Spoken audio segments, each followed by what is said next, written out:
4 साल mechanical engineering कर ली, assignments पूरे जमा कर लिए, एग्जाम्स पूरे निकल गए, प्रैक्टिकल हो गए, और फिर जॉब। अगर आप एक मैकेनिकल इंजीनियर हो और आज भी जॉब के लिए स्ट्रगल कर रहे हो, या अभी आप कॉलेज में हो, आने वाले 1-2 साल में आप ग्रेजुएट होने वाले हो और थोड़ा सा आप स्केर्ड रहते हो इस बारे में, तो ये वीडियो आपके लिए। आज अपन सिर्फ प्रॉब्लम नहीं, उनके हर एक सोल्यूशन के बारे में बात करेंगे। तो हेयर आर टॉप 5 रीजंस क्यों मैकेनिकल इंजीनियर को इंडिया में जॉब नहीं मिलती। एंड तक आप वीडियो देखो, क्योंकि लास्ट सोल्यूशन गेम चेंजर है। प्रॉब्लम नंबर 1, अपन को कॉलेज में थ्योरी सिखाई जाती है, स्किल नहीं। मैकेनिकल इंजीनियरिंग इंडिया में आज बस एक थ्योरी बेस्ड सब्जेक्ट रह गया है। इंडस्ट्री बेस्ड हमें कोई नहीं सिखाता। हमें बस दिखाया जाता है कि थर्मोडायनेमिक्स क्या होता है, सोम टोम डोम हीट ट्रांसफर। जब कंपनी पूछती है कि भाई आपको ड्राइंग पढ़ना आता है, सॉफ्टवेयर चलाना आता है, मशीन पे काम करना तो आता ही होगा, हम ब्लैंक रह जाते हैं। सिंपल सा सोल्यूशन उसका ये है कि आप अपने लिए एक रूल बना लो, हर एक सेमेस्टर एक स्किल में सीखूंगा। कॉलेज के साथ साथ एक आप कोई डिजाइन सॉफ्टवेयर ले लो, SolidWorks, CATIA, AutoCAD, कुछ भी, जैसे GD&T हो गया, बहुत इंपॉर्टेंट टॉपिक होता है। और कोई डिजाइन के पूरे स्टैंडर्ड्स होते हैं, वो सीख लो आप, यूट्यूब से सीख लो, कोई सा कोर्स कर लो, आप थोड़ा सा इन्वेस्ट कर लो, अपने आप पे इन्वेस्ट कर लो, अपने स्किल करियर पे इन्वेस्ट कर लो। 500, 1000, 2000, 5000 का कोई कोर्स आएगा, अलग से लेना पड़ेगा आपको। कोई कोर्स खरीदो, आप पेड कोर्स लो और उस पर आप अपने इन्वेस्टमेंट के तौर पे उस चीज़ को समझो। ये नहीं कि भाई मैं तो फ्री कोर्स ही सीखूंगा, नहीं। आप अगर 5-10 हज़ार रुपये खर्चा कर रहे हो अपने कोर्स के ऊपर, तो वो आपके लिए इन्वेस्टमेंट है, आगे जाके वो आपको पे ऑफ करेगा ही ज़रूर। तो आप अपने सबसे पहले तो इस माइंडसेट को बदलो और ये देखो कि वो आप अपने करियर पे इन्वेस्ट कर रहे हो, वो चीज़, that money that you are putting in your investment और इन योर करियर और in your education, that is not going to the waste, it is going towards your education, which will again pay you off in the form of a career skill, career developing skill. तो ये चीज़ आप अपनी mindset में correct करो, अपनी skill हर एक semester में एक स्किल ऐड करो, देखो आपको वो कैसे पे ऑफ करेगा।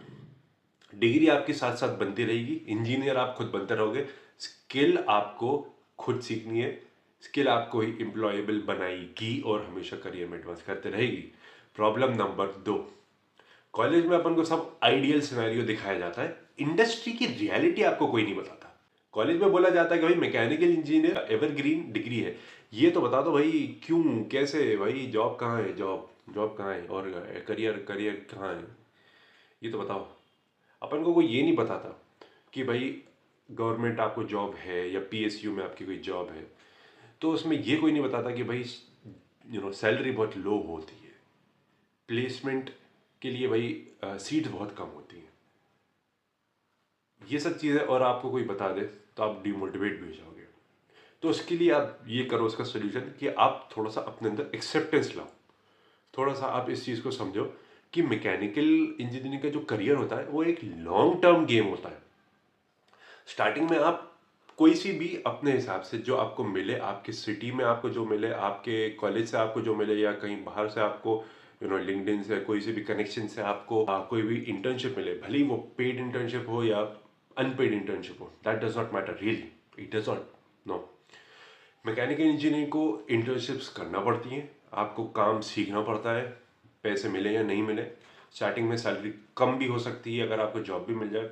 एक्सपीरियंस को आप वैल्यू करो, क्योंकि एक्सपीरियंस से ही आपकी वैल्यू बढ़ती है। शॉर्ट टर्म प्लान बनाओ, लॉन्ग टर्म गोल बनाओ, ताकि स्टेबिलिटी मिले। एक्सपेक्टेशन थोड़ी कम रखो, प्रिपरेशन थोड़ा ज़्यादा रखो। प्रॉब्लम नंबर 3, मैकेनिकल इंजीनियर्स आजकल बहुत ज़्यादा है, ये आपको एक्सेप्ट करना पड़ेगा। हर साल 3 से 4 लाख इंजीनियर ग्रेजुएट हो रहे हैं मैकेनिकल इंजीनियरिंग में, जॉब्स लिमिटेड है, इसलिए एवरेज इंजीनियर का जॉब मार्केट में कोई काम नहीं है, उसकी जगह ही नहीं है। इसका सोल्यूशन सिर्फ सिंपली ऐसा है कि भाई एवरेज मत बनो।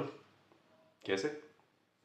नीश अपनी चूज करो कि आप डिजाइन अच्छा लगता है, क्वालिटी, मैन्युफैक्चरिंग, ऑटोमेशन। सिर्फ मैकेनिकल इंजीनियर बनने से कोई फायदा नहीं है, वो बन के मत रह जाओ। Mechanical design engineer with solid works, ये आपका पोर्टफोलियो बनाओ, तो कंपनीज आपको देखेंगी भी। डिग्री नहीं है, आपकी स्पेशलिटी से हायर करेंगी आपको। आपकी डिग्री में मार्क्स कम है या आपने कहीं से भी डिग्री करी हो, कोई से भी कॉलेज से डिग्री करी हो, वो मैटर नहीं करेगा उसके बाद, जब आपके पास एक बार स्किल आ जाएगी। या आपकी सॉलिड वर्क्स की कोई स्किल है आपके पास, या ऑटोकैड की स्किल है, उसकी स्किल की बेसिस पे आपको कंपनी हायर करके लेके जाएगी। तो ये चीज़ आज आप समझो। प्रॉब्लम नंबर 4, आज आपने अपनी प्रायोरिटीज गलत बना के रखी है। अपनी प्रायोरिटीज को आप करेक्ट करो। आज आपने एक प्रायोरिटी ये बना के रखी है भाई कि फुल अटेंडेंस होना चाहिए। मेरे सर्टिफिकेट भाई, मैं बहुत सारे सर्टिफिकेट ले लूँ, मैं फेस्ट में पार्टिसिपेट कर लूँ, मैं क्विज पे पार्टिसिपेट कर लूँ, और मैं कोई कोर्स कंप्लीट कर लूँ तो उसका मुझे भाई सर्टिफिकेट डाउनलोड हो जाए तो मैं अपनी सीवी में अटैच कर लूँगा, रिज्यूमे में अटैच कर लूँगा। सर्टिफिकेट इंडस्ट्री फोकस्ड है अगर, then it is useful for you. Skills आपके पास हैं या नहीं है, प्रोजेक्ट्स आपने कुछ करे हैं या नहीं करे, ये मैटर करता है। प्रॉब्लम सॉल्विंग आपको आती है या नहीं आती, ये मैटर करता है। सर्टिफिकेट दिखा के जॉब नहीं मिलती, प्रूफ दिखा के जॉब मिलती है। और वो आप कैसे बताओगे? उसका सोल्यूशन ये है, instead of 10 certificate, make 2 solid certificate या प्रोजेक्ट्स।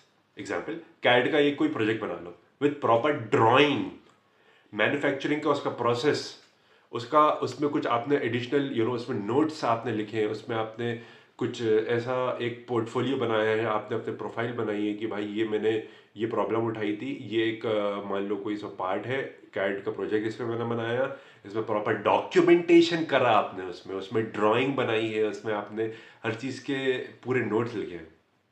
ये आपका एक प्रोजेक्ट बन गया। इंटर्नशिप आपने कुछ कर ली, भले ही छोटी हो, कुछ दिनों की हो या कुछ हफ्तों की हो, रिज्यूमे में लिखो आप कि I did this, I achieved this. सिर्फ सर्टिफिकेट आप अटैच कर दोगे ना, वो waste of your time and waste of recruiter time है, क्योंकि वो देखेगा भी नहीं, देख के कुछ उसके समझ में भी नहीं आएगा। It does not matter, explain it what you did. अगर आपने ट्रेनिंग करी है तो explain it in words. Problem number 5 ये है कि हमारे अंदर एक्सेप्टेंस नहीं है। आज इंडियन इंजीनियरिंग सिस्टम में सिलेबस पूरा आउटडेटेड है, इंडस्ट्री एक्सपोजर है नहीं, गाइडेंस है नहीं।